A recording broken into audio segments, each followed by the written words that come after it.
Nah, ini fenomena yang sering terjadi di dunia bisnis, Bu. Terutama yang berpartner. Waktu berpartner kan kadang-kadang kita bagi tugas. Oke, biar aku modalnya, yang dia teknologinya, kamu manajemennya. Nah, bisnis tidak berkembang.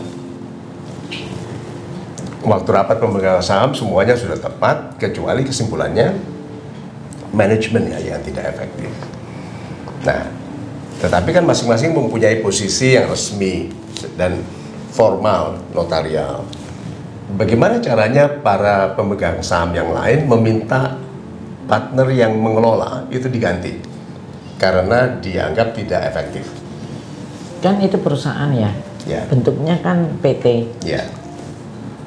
Nah, pemegang saham terbesar biasanya yang pemodal ya, rata-rata pemodal.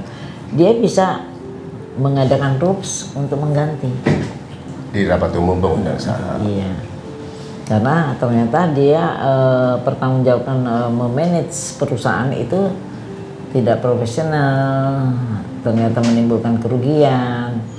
Itu walaupun dia tidak nyolong dan segala rupa, tetapi dia Kalau tidak kompeten. capable.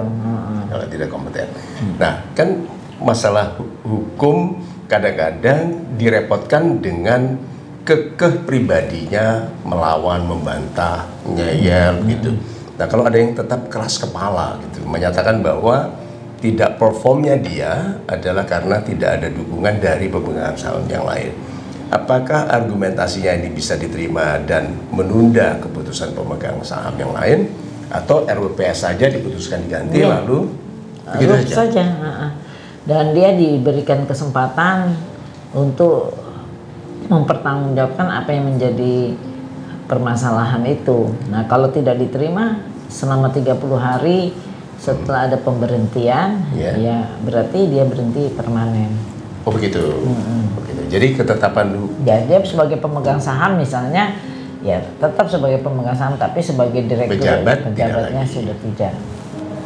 Super sekali. Jadi betul-betul dibedakan antara apakah dia yakin secara pribadi dia tidak salah sama ketetapan dari rapat umum pemegang saham. Karena kan itu sifatnya kan profesional dan kemudian dilihat bersama-sama dari pemegang saham semuanya, apakah pejabat yang menangani manajemen ini benar atau tidak. Itu kan ada kelazimannya. Jadi kalau dia nggak setuju ya memang harus diberhentikan. Ya. Dan yang menjadikannya agak repot karena mereka semua itu sahabat, teman. Iya, tapi nggak ada masalah. Kalau ini membentuk suatu perusahaan kan tujuannya untuk mendapatkan keuntungan dan kesejahteraan bersama. Nah, jadi kalau secara pribadi teman-teman ini bersahabat, tidak bisa atau tidak enak, sungkan memutuskan, diserahkan kepada penasihat hukum. Lalu penasihat hukum yang bicara, mempersiapkan rups itu dan mempersiapkan notarisnya. Oh, super sekali. Nah, kita ini di dalam episode berikutnya mungkin kita perlu lebih banyak belajar lagi tentang hal-hal yang berkenaan dengan corporate governance. Iya, betul. Itu untuk kepemimpinan dan pengelolaan perusahaan. Terima kasih banyak, Ibu Elsa. Sama-sama. Super sekali.